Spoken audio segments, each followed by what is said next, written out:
Hello, everyone. Thanks for joining us for Access City Council. I'm your host, David Riggleman, Communications Director for the City of Las Vegas. Coming up on this show, a beautiful ceremony takes place at the Healing Garden to remember those who lost their lives at the Route 91 Music Festival on October 1st, 2017. And County Commissioner Segerblom joins us a little later to discuss ways the county is collaborating with the city. Always a good thing. Of course, the councilman who represents Ward 1 is Mr. Knudsen, and he joins me now.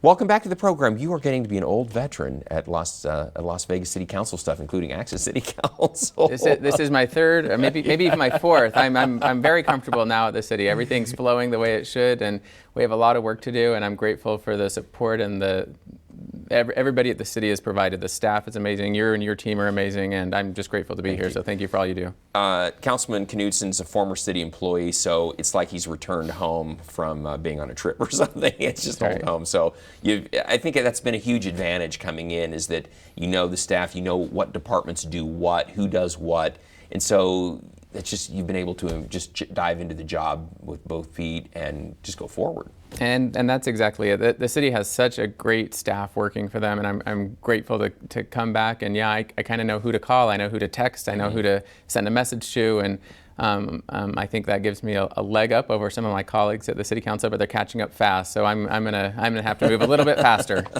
Oh, very good. Well, in case you don't know where Ward 1 is located, we're going to show you. It's right in the heart of our city. It's where the big one is, appropriately enough. It encompasses some of our downtown, basically runs west of I-15 and south of US 95 with a little finger that bends up into the northwest. But if you live in that area or work in that area, then you are in the city limits of the city of Las Vegas. And as of this past summer, you are represented by Knudsen, our new city councilman from Ward 1. No stranger to the city, as we're saying, but new to the council and making a big impact already. I think one of the things that we saw, people from all across the community, we had some anniversaries to remember, and first and foremost, the anniversary of October 1, the second anniversary took place, the Healing Garden, we had our ceremony there. The mayor read the names, 10:05, all 58 names. The thing that was amazing is that people from across the community, across the country, even across the world came to this. Family members of the 58 we lost were on hand, and always a tough day, but an important one that we take time to remember. Yeah, and David, it was such a horrible night 2 years ago on October 1st, and I wasn't at the Healing Garden that night because I was at home with my young kids, holding them tight, and I hope everybody else in our community takes time to tell their loved ones they love them, because life is precious, and we have been reminded that over and over again in this time. So well said. So well said. Everyone at that concert, they were just out having a good time, and their worlds changed, and the worlds of their families and friends all changed as well. So a solemn occasion out there, but I'm so glad that the city and the community, that garden is maintained by volunteers, and if you've not been out to the Healing Garden in the downtown near Coolidge and Charleston, it is a phenomenal location, built literally within about 3 or 4 days following the shooting in 2017. People wanted to show a way of building support for the community and empathizing with those we lost. That was the result. So, and it's one of the most impressive things I've seen the city do, is come together that quickly and respond to our community. So I'm grateful for the city staff and being willing to jump both feet in and make the community feel connected. Yeah, absolutely. Absolute solemn place. If you haven't been out there, it's a place that you should take the time to go visit. Also, we remembered the anniversary of September 11th.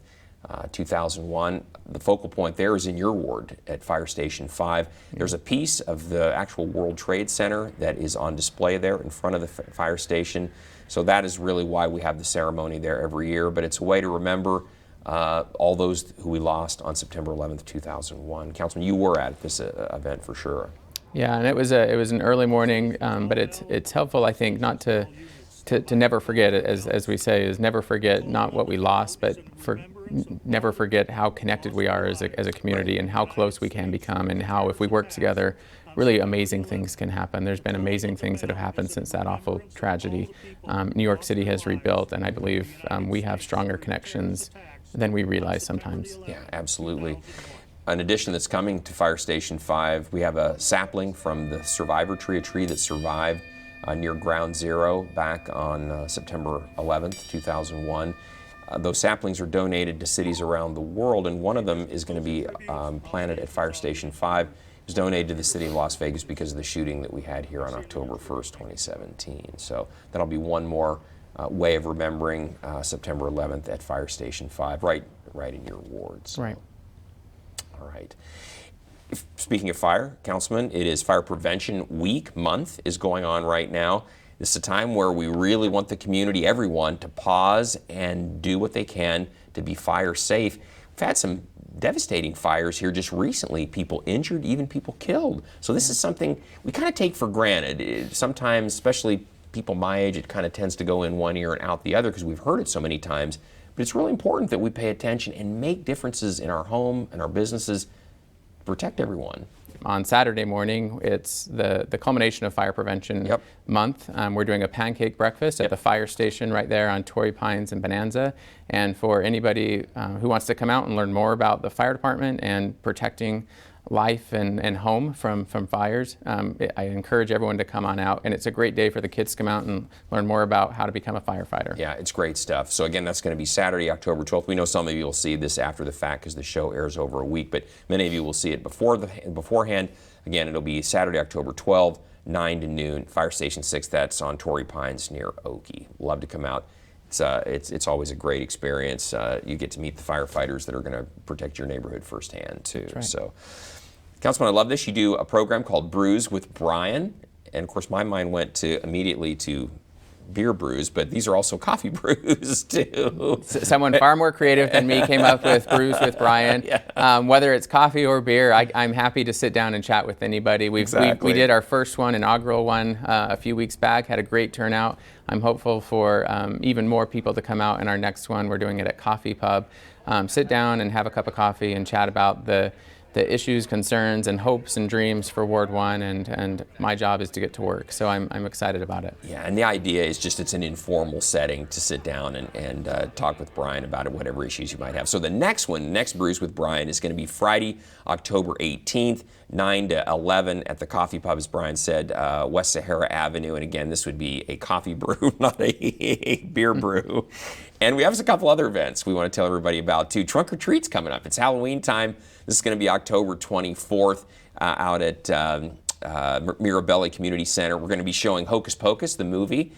Great movie. Again, this will be Thursday, October 24th, 7 o'clock. You can come out for Trunk or Treat, watch the movie, and it gives you an opportunity to put the kids in those costumes more than one time, right? That's right, and kids will love this. It's great for adults, and it's a good community connection, so thank you. Perfect. And then November 2nd, we have our El Dia de los Muertos celebration. This will be at Sammy Davis Jr. Festival Plaza in Lorenzi Park. That's Saturday, November 2nd from 4 to 10. This is a great event involving a lot of tradition from our Hispanic culture. And if you've never been out, you should experience it. It's a lot of fun as well. And again, that's going to be Saturday, November 2nd, 4 to 10.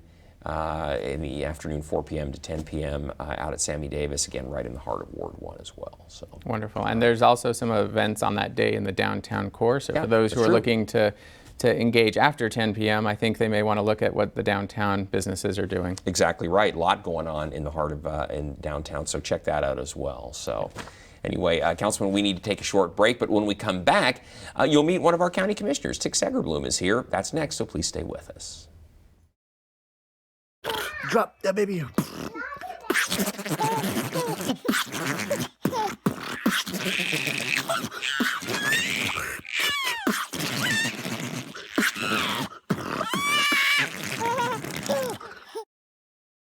Welcome back, everyone. The city and county team up on a number of projects together, and we're always looking for ways to collaborate. We're happy to have one of our county commissioners with us today. Mr. Tick Segerblom is here. Tick, thanks so much for being on the show. Thank you for inviting me. Great to have you here. Councilman, I know this is one of the things that's near and dear to you, to see the city and county work closer together. Sometimes, I guess I'll say this politely, sometimes the relationship has been a little adversarial at times, and that's something I know that you and Commissioner Segerblom would like to see change, because we have so many things that we overlap on, and so many things that we need to work together on, right? Yeah, and the most important thing that I acknowledge is that most people in the city or the county don't know if they're in the city or the county. Most of the residents when I knocked on their doors for the campaign, they didn't know they were City of Las Vegas residents. And there are some really well-informed people about the boundaries of city and county, but by and large, most people don't care.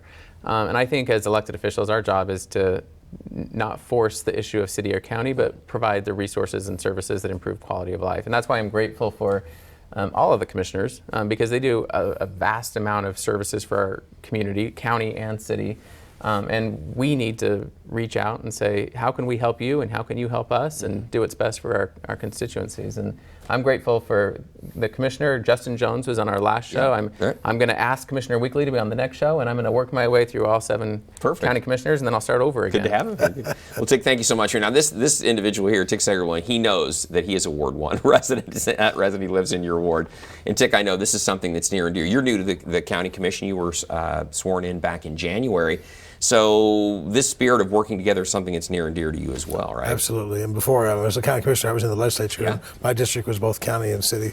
So, but the reality is, homeless, they don't know any boundaries. Affordable housing doesn't know any boundaries. Climate problems, roads, all those things really are countywide. And you're right, as far as my people think they live in Las Vegas, even though a lot of them live in the county. But we can work together, and that's my pledge going forward. I know one of the critical issues is homelessness. That really we're seeing that across the entire valley now, and I know that's one area where I know that you both feel that that's where the city and county working together can really make some inroads. I think we have to. I think we've gotten to a point in time where it's not only the city and county, it's all the cities, the county and the state, identifying key areas that are broken in some of our systems. And so that's what I'm most excited about, working with the commissioner, and he has experience at the state that I don't have. But identifying gaps in the system and really working towards long-term solutions. Commissioner, I think that's one of the advantages you bring to the table. As a county commissioner, you've been in the legislature. You know how, where, as Brian says, where the gaps are in government. Talk a little bit about that and how we can maybe make some inroads, especially with homelessness now. Well, particularly when you deal with regional issues, obviously it helps to have state legislation to kind of force us to work together. But that's one thing I've noticed at the county is it's like, oh, those guys in Carson City, they come up with stuff and we don't know what they're doing, and then they force us to do it. And truthfully, I'm kind of to blame for some of that stuff. But I think working together with the city and the county, we can go to Carson City as a united front and say, here's what we need. And primarily what we need is revenue. I mean, let's face it, that's the end of the day. These are not cheap programs, but truth is you save a ton of money if you don't have to send somebody to UMC or pick them up in an ambulance or whatever you're doing. So to the extent we can divert people, take care of their problems, it's going to, at the end of the day, save us a lot of money. Commissioner, where do you see some other opportunities for the city and county to really partner and make a difference?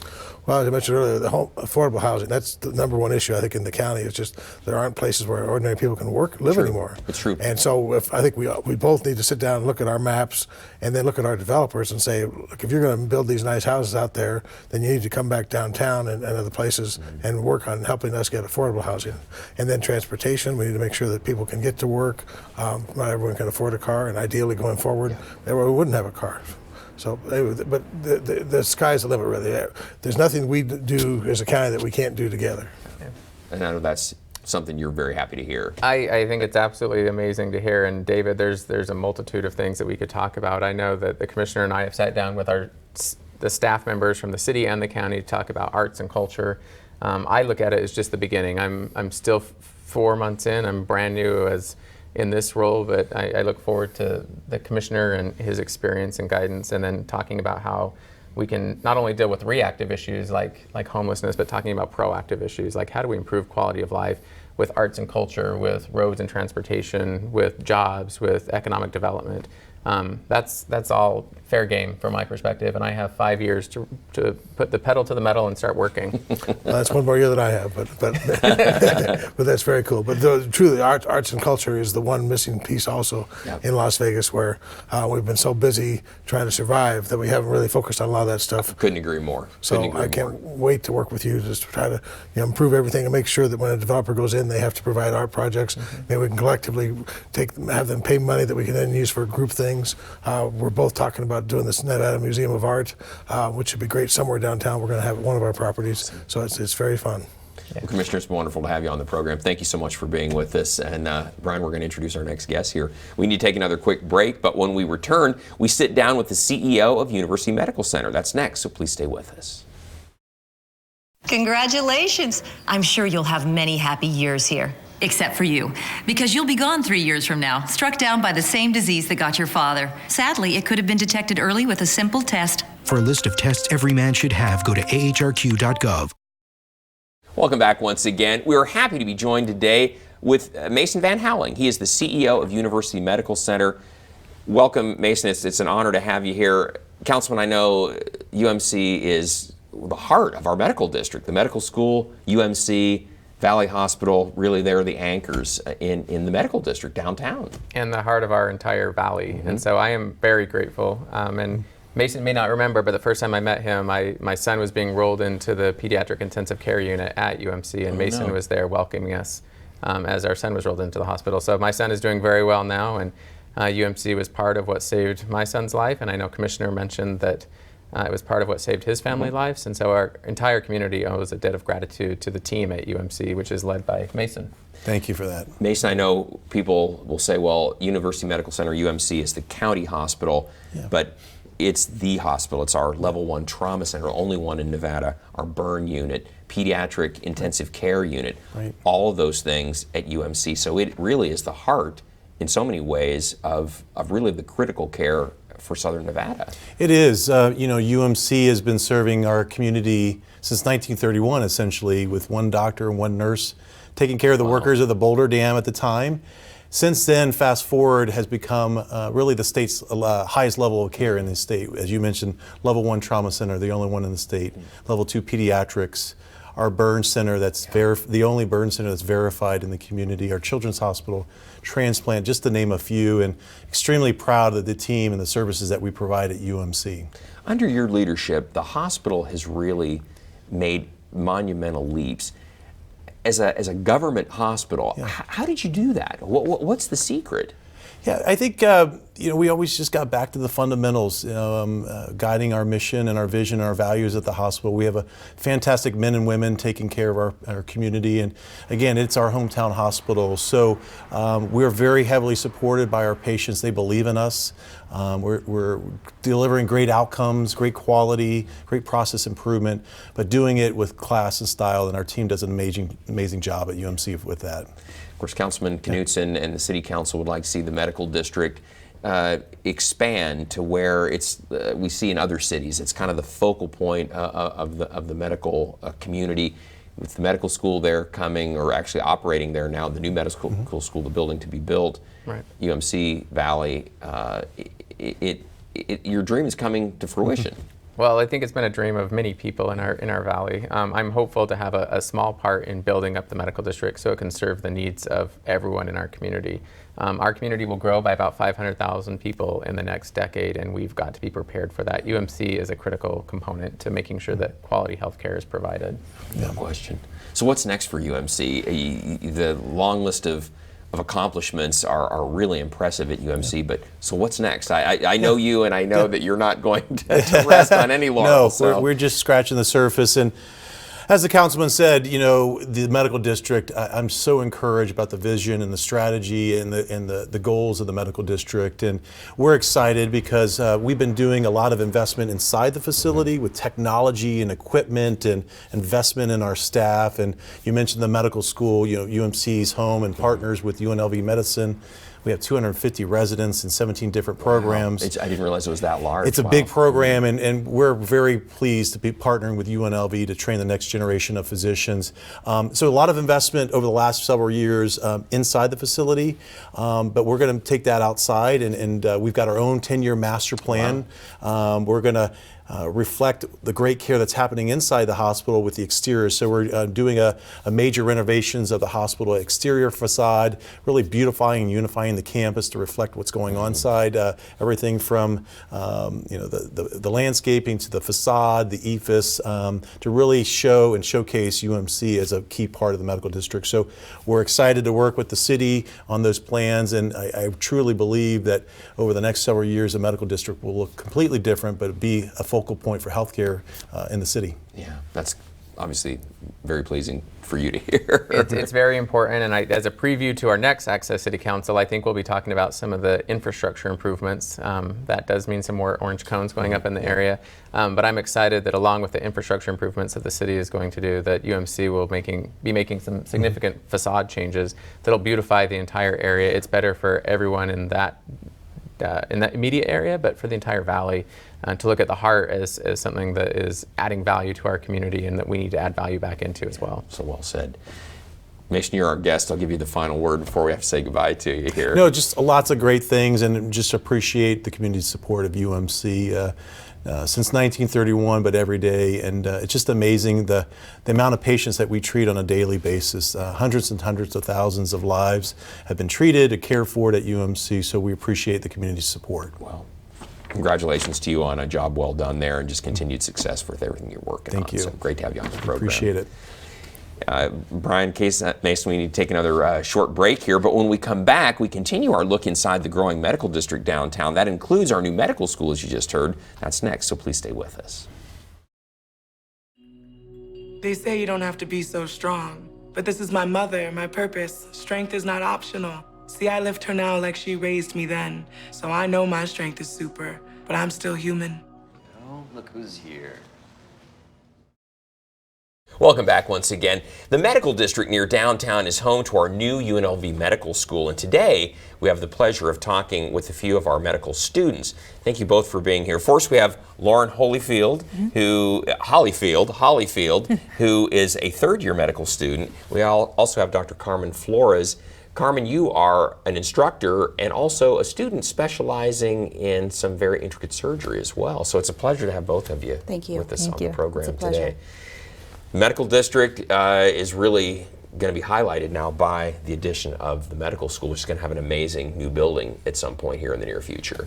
Yeah, and David, the reason why I wanted to make this segment really about the medical school, what I mentioned my son in the hospital, it's a really important part of my life because I got to spend a lot of time with the physicians, nurses, medical students, and everything in between, and asking them about what they want out of their careers, what they want out of the medical district is really kind of the guiding post from what I started this work as an elected official on. And so I'm grateful for the team to being here talking about what the future of the medical district can look like, because it's really going to come from their mouths. Dr. Flores, I've never met a student who's come out of the medical school. This is, I think, the third year that we've had students. They're all impressive to a person. It's an amazing class. I would agree with that. I've rotated with several representatives from their class now, and they are bright. They are very Nevada-centric, I would call them. Very interested in service to the community at large, I would say. I think the medical district and the growth that we see in the partnership between UMC and UNLV is such a good thing, and it's necessary, and I see great things ahead and large room for growth. Yeah. You are a surgeon, but you're specializing now on trauma surgery. That's what you're working on, Yes, right? so I am a second-year acute care surgery and trauma and burn fellow involved in both teaching residents and medical students, but also practicing at the same time. So I am board certified in general surgery, so we are practicing and in the teaching role as well. Lauren Holyfield, that has got to be a great way to learn by having something like Dr. Flores learning and teaching you side by side. That's just amazing. It's been an incredible experience. In fact, I got to be in the operating room with Dr. Flores before, and both the residents, the fellows, and the attending physicians really take time out of their schedule to teach us, to make sure that we're understanding concepts, to point out anatomical structures if they're doing a certain dissection, and it's been a phenomenal experience thus far. So. You're in the inaugural class at UNLV. Are you from Nevada? I am from Las Vegas. Outstanding. Yes. Well, we're glad to have you. Staying close to home. That's right. And because you're the inaugural class, the tuition paid for, right? That was some of the incentive to stay here, right? That has been the most phenomenal part of being part of UNLV School of Medicine, is coming out of school tuition free. You know, most medical students come out with hundreds of thousands of dollars of debt, and to be able to come out with that number as zero or close to zero is phenomenal. That's incredible. I know, Councilman, one of the things you'd like to see people like Lauren stay and Dr. Flores stay, not learn here and then move on. Correct. Let's talk about that. That's a question for Ms. Hollyfield. What is it going to take to stay here in Nevada for you and all your colleagues? That's a great question. So you first have to look at the format of how medical training works. So once you finish medical school, you have to go through something called residency. And then after residency, you can end up as a fellow like Dr. Flores. So she's already reached basically the end of her training. But in order for us to stay, then we need to have more residency programs here and residency spots. For instance, if I was interested in ophthalmology and my father's an ophthalmologist, I can learn from him, but he is not part of a residency program. We do not have ophthalmology as a program here in Las Vegas. No kidding. So Didn't know that. We need to have more residency programs in order to encourage medical students to stay here. What's the situation, Lauren? How much of a deficit do we have in that area? We have some specialties that are not represented here. So I mentioned ophthalmology. I think that we are starting radiology and anesthesia programs here as well, but we do have a deficit in the amount of specialties. And then also it'd be great if we had just more spots in general for each program. So in our general surgery program, we have 5 spots. If that was increased as well, that helps.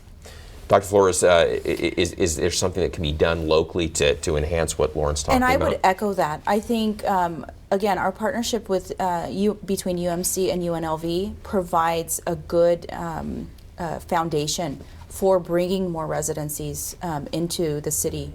I think in doing that, we stay on the cutting edge of medical technology. We stay on the forefront, and we provide our patients with the best care that we can possibly provide them, because we are in a teaching role and in a learning role and in a provider role all at the same time. Yeah. Well, it's certainly food for thought. I know it's something that you obviously need to hear and want to hear. It's like, what can we do to keep people like Lauren here? And again, the residencies are going to be the key to that. So I know that'd be something that you'll be working on. I should also mention that Councilman Knudsen, you may not know this, Lauren, but he is on the selection committee at UNLV for the medical school. So he probably reviewed your application at one point. Yeah. And David, this is another preview for an upcoming Access City Council, is that concept of graduate medical education. So I want the constituents that I represent to know that there are a lot of neighborhood things to talk about. There's a lot of roadway things to talk about. There's a lot of things to talk about. But I am going to be allocating and dedicating a lot of my time to focusing on graduate medical education to make sure that we have residencies for people like Ms. Hollyfield, so that the people we're training stay here in Nevada. It's really important that our community recognizes the need to hold on and to retain Ms. Hollyfield, so that we have great surgeons, great physicians in the town. Lauren Hollyfield, Dr. Carmen Flores, thank you so much for being with us. It's been a pleasure talking with you. I wish we had all day to talk, but because this is such a great discussion. But thank you so much for being here as well. Thank you for having us. We want to tell everybody out there that we always want to hear from you. So if you have something you'd like to share with Councilman Knudsen, you can find him on Facebook and Twitter. You can also just contact him by picking up the phone, 702-229-6405, or send him an email. His address is bknudsen@lasvegasnevada.gov. Great job, Councilman. We'll have you back here in another 6 weeks, another update from Ward 1. And best of luck to you, ladies. And thank you for your service in the medical community here in Las Vegas.